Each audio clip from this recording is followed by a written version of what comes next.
Israel Iran మధ్య ఏం జరగబోతుంది? ఇదే ఇప్పుడు పశ్చిమాసియానే కాదు ప్రపంచమంతా ఎదురు చూస్తున్న భయపెడుతున్న విషయం. వారైతే కన్ఫర్మ్ అయిపోయింది, కానీ ఇక్కడ వారు వన్ సైడ్. వాస్తవానికి ఇజ్రాయెల్ మొదటి నుంచి ఇరాన్ని గెలుకుతూనే ఉంది. నువ్వురా వస్తే నీకు నీ దేశంలో సమాధి కడతా. గత కొన్నాళ్లుగా ఇరాన్ను యుద్ధం అంచుల్లోకి తీసుకొచ్చేందుకు తెగ ప్రయత్నం చేస్తోంది. ఎంతలా అంటే ఇరాన్లోనే దాక్కున్న హమాస్ తీవ్రవాదులను చంపేసింది. ఇక లెబనాన్లోని తీవ్రవాద గ్రూప్ అయిన హిజ్బుల్లా అగ్రనేత 30 ఏళ్లలో ప్రజలు ఎన్నుకున్న ప్రభుత్వానికి సమానంగా గవర్నమెంట్ నడిపిన నజ్రల్లాను అతని ఇంట్లోనే చంపేసింది. అది కూడా 1000 కిలోల బరువున్న 100 బాంబులను ఒకే చోట వేసింది. ఎందుకంటే అండర్ గ్రౌండ్లోని 2వ అంతస్తు కింద దాక్కున్నాడని వారికి తెలుసు. అందుకే అంత లోతులో ఉన్న నజ్రల్లా చావాలంటే 1 బాంబు 2 బాంబులు సరిపోవు. అందుకే 100 బాంబులను ప్రతి 2 సెకండ్లకోసారి ఎక్కడో ఆకాశంలో 1000 అడుగుల పైనున్న F-15I ద్వారా జారవిడిచింది. ఆ బాంబుల దాటికి లెబనాన్లో భూకంపం వచ్చింది. రెక్టర్ స్కేల్పై 3గా నమోదైంది.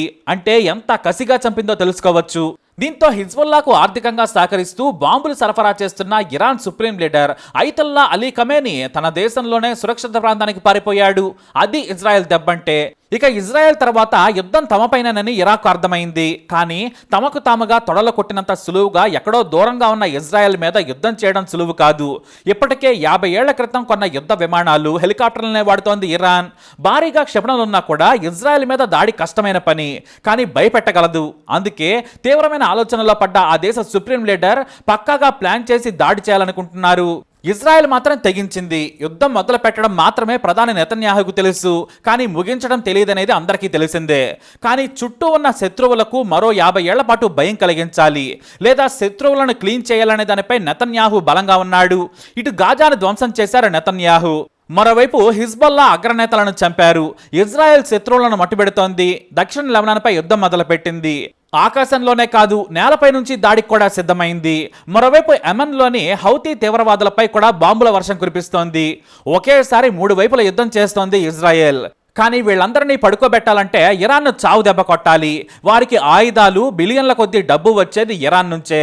మతోన్మాదంతో ఊగిపోతున్న Iran supreme leader Ayatollah Ali ఖమేనీని చంపితే మొత్తం సెట్ అవుతుందని భావిస్తోంది ఇజ్రాయెల్. మరీ ముఖ్యంగా ఇరాన్లో మతతత్వ ప్రభుత్వం ఉండొద్దు, ప్రజాస్వామిక ప్రభుత్వం ఉండాలనేది ఇజ్రాయెల్ కోరిక. అమెరికా మనసులోని మాట. ఇరాన్పై దాడి చేస్తే పుణ్యం, పురుషార్థం 2 దక్కుతాయని ఇజ్రాయెల్ ప్రధాని నెతన్యాహు ఊగిపోతున్నారు. మామూలుగా ఒక దేశ ప్రజల మంచి కోరుతూ మరో దేశ నేత, మరీ ముఖ్యంగా శత్రు దేశ నేత ఆ దేశ ప్రజలను ఉద్దేశించి ప్రసంగించరు. కానీ ఇజ్రాయెల్ ప్రధాని నెతన్యాహు మాత్రం ఇరాన్ ప్రజలకు నేనున్నానని హామీ ఇచ్చారు. ఇరాన్కు లక్షల కొద్ది డబ్బు ఆయిల్ వల్ల వస్తోంది. కానీ మీ పిల్లల చదువు కోసం, మీ దేశ ప్రగతి కోసం మతోన్మాద నాయకులు ఖర్చు పెట్టరు. మీకు మంచి బడులు, ఆసుపత్రులు కట్టించవచ్చు, మంచి నీరు వసతులు ఏర్పాటు చేయొచ్చు. కానీ వారికి మీ భవిష్యత్ అవసరం లేదు. ఇరాన్ నాయకులు సైకోలు. 5 ఖండాల్లోని తీవ్రవాదులకు ఇరాన్ మద్దతుగా ఉంది. ఇరాన్ మీ సొమ్మును మొత్తం తీవ్రవాదులకు పంచిపెడుతోంది. మనం కలిసి ఉందాం, మీకు స్వేచ్ఛ కలిగించే పూచి నాది. పర్షియన్లు, ఇజ్రాయేలీలు కలిసి అన్నదమ్ముల్లా బ్రతికే రోజులు ఎంతో దూరంలో లేవు. మీకు నేను హామీ ఇస్తున్నాను. సొంత ప్రజలనే అణచివేసే మీ నాయకుల నుంచి స్వేచ్ఛ కల్పిస్తాను. మీరు తీవ్రవాదులకు వ్యతిరేకమని తెలుసు. హిజ్బుల్లా, హమాస్ తీవ్రవాదులు రేపిస్టులు. వారికి మీ మద్దతు లేదు. కానీ అధికారంలో ఉన్న మీ నాయకులు వారికి మద్దతిస్తారు. మా దేశంపైకి తీవ్రవాదులను ఎగదోల్సిన అవసరం ఇరాన్కి ఎందుకు? మేము ఏనాడు మీకు అన్యాయం చేయలేదు. కానీ మీ నాయకులు సొంత రాజకీయ అవసరాల కోసం ఈ ప్రాంతం మొత్తాన్ని చీకట్లోకి నెట్టారు. కానీ వెలుగులు తీసుకొస్తాను. ఇరాన్ ప్రజలకు మంచి రోజులు తీసుకొస్తాను. మీ దేశ ప్రజలు, మా దేశ ప్రజలు కలిసి బ్రతకాలని కోరుకుంటున్నాను. 1000 ఏళ్లకు పైగా చరిత్ర ఉన్న పర్షియాను చీకటి చేయనివ్వను. ఇది నా హామీ అంటూ ఏకంగా ఇరాన్ అగ్రనేతలను చంపేస్తానని చాలా క్లియర్గా, పరోక్షంగా చెప్పారు ఇజ్రాయెల్ ప్రధాని. అయితే ఇరాన్ ఏం చేయబోతుంది? ఇదే ఇప్పుడు ప్రపంచాన్ని వణికిస్తున్న ప్రశ్న. ఇజ్రాయెల్ను తీవ్రంగా శిక్షించాలనే డిమాండ్లు ఆ దేశంలో వినిపిస్తున్నాయి. మరికొంతమంది అయితే ఇజ్రాయెల్ నుంచి శాశ్వతంగా పాలస్తీనాతో పాటు మిడిల్ ఈస్ట్కు విముక్తి కలిగించాలంటే భారీగా యుద్ధ విమానాలతో బాంబులు వేసి ఆ దేశాన్ని నాశనం చేయాలని కూడా డిమాండ్ చేస్తున్నారు. ఇక తలతిక్క మతోన్మాదులు మనం అణుబాంబులు తయారు చేసుకోవాలని కూడా చెబుతున్నారు. అయితే అసలు యుద్ధమే వద్దు, చర్చల ద్వారా ముందుకు సాగాలని మరికొంతమంది అంటున్నారు. ఒకటి మాత్రం నిజాం, ఇరాన్ ఇజ్రాయెల్ యుద్ధం చేస్తే ఎవ్వరూ గెలవలేరు. కానీ ఇరాన్లోని మతోన్మాద ప్రభుత్వం పడిపోతుందనే భయం ఆ దేశ నేతలు, మత పెద్దల్లో ఉంది. ఇజ్రాయెల్ ప్రధాని కూడా అదే హెచ్చరికలు చేశారు. అదే జరిగితే ఇరాన్ స్వరూపమే మారిపోతుంది. దీంతో యుద్ధం చేయాలనేంత పగ ఉన్నా కూడా ఇరాన్ను వెనకడుగు వేసేలా చేస్తున్నాయి ఇజ్రాయెల్ హెచ్చరికలు. ఎందుకంటే ఇరాన్ ప్రభుత్వ పెద్దలపై ప్రజల్లో తీవ్ర వ్యతిరేకత ఉంది. మతం పేరుతో హింసించటం, అనగదొక్కడమే కాదు, ప్రపంచంలో ఏకాకిని చేశారనే కోపం కూడా ఉంది. అందుకే ఇజ్రాయెల్ అలాంటి వ్యతిరేక భావాలున్న ఇరానీయులనే వేగులుగా పెట్టుకుని చావు దెబ్బతీస్తోంది. లేటెస్ట్గా ఇరానీ వేగులు అందించిన సమాచారం కారణంగానే నజరల్లాను చంపింది. ఇంతకుముందు ఇరాన్లోనే ఆ దేశ గూఢచారులు పక్కా సమాచారం ఇవ్వడంతో ఇస్మాయిల్ని చంపి హమాస్ను దెబ్బ కొట్టింది. ఇక ఇరాన్లో ఏ నాయకుడు ఎక్కడుంటాడు? మతపిచ్చి ఉన్న సైనికాధికారులు, సుప్రీం లీడర్ కొడుకు నుంచి బంధువుల సమాచారం మొత్తం ఇజ్రాయెల్ చేతిలో ఉంది. వారందరినీ కూడా యుద్ధం మొదలు కాగానే చంపే ప్లాన్ కూడా సెట్ చేసుకున్నట్లు అంతర్జాతీయ మీడియాలో వార్తలు వస్తున్నాయి. హిజ్బుల్లా మాదిరిగానే ముందు ఇరాన్లోని అగ్రనేతలను చంపడం ద్వారా యుద్ధం లేకుండా సమస్యను పరిష్కరించాలనే ప్లాన్లో ఉంది ఇజ్రాయెల్. వాస్తవానికి ఇరాన్కి ఇంతటి పరిస్థితి వస్తుందని ఊహించలేదు. తాను తెర వెనక ఉండి హిజ్బుల్లా ద్వారా లెబనాన్ వైపు నుంచి చిరాకు పెట్టాలనుకుంది. గాజా నుంచి హమాస్ ద్వారా ఇజ్రాయెల్కు నష్టం చేకూర్చాలి, కేవలం ఇరాన్ నుంచి ఆయుధాలు, ఐడియాలు, డబ్బును పంపించాలనుకుంది ఇరాన్. కానీ గాజాను నాశనం చేసిన ఇజ్రాయెల్ ప్రధాని ఇప్పుడు తానే యుద్ధోన్మాదిలా మారిపోయారు. ఎందుకంటే హిజ్బుల్లాను చంపాలంటే వారితో యుద్ధం చేయొచ్చు, కానీ హిజ్బుల్లా సామాన్య జనాల్లో నక్కడంతో ఇప్పుడు అమాయక ప్రజల మీద కూడా బాంబులేస్తోంది. ఇప్పటికే లెబనాన్ సరిహద్దుల నుంచి లక్షల మంది బేరట్కొచ్చేశారు. ఇప్పుడు బేరట్ మీద కూడా బాంబులేస్తూ ఉండడంతో సిరియాలోకి పారిపోతున్నారు ప్రజలు. అయితే ఇక విమానాల ద్వారా యుద్ధం చేస్తే అంతర్జాతీయంగా చట్టపేరుస్తుందని గ్రౌండ్ ట్రూప్స్ని లెబనాన్లోకి పంపుతుంది. అంటే ప్రపంచానికి తెలియకుండా రక్తపాతం పారించాలనేది ప్లాన్. గాజాలో అమలు చేసిన దారుణ పద్ధతులను అవలంబించి బీరుట్ను కూడా శవాల దెబ్బగా శ్మశానంగా మార్చి ఎత్తుగడలు వేసింది ఇజ్రాయెల్. దీంతో ఇప్పుడు లెబనాన్ ప్రజలు తీవ్ర ఇబ్బందుల్లో పడక తప్పని పరిస్థితి ఏర్పడింది. మరోవైపు ఇరాన్ యుద్ధం చేయక తప్పని పరిస్థితి ఏర్పడుతోంది. కానీ ఎలా అనేది అంతు చిక్కని ప్రశ్న. ఎందుకంటే హిజ్బుల్లా సైన్యం సరిహద్దుల్లో ఇప్పటికే పోరాటానికి సిద్ధంగా ఉంది.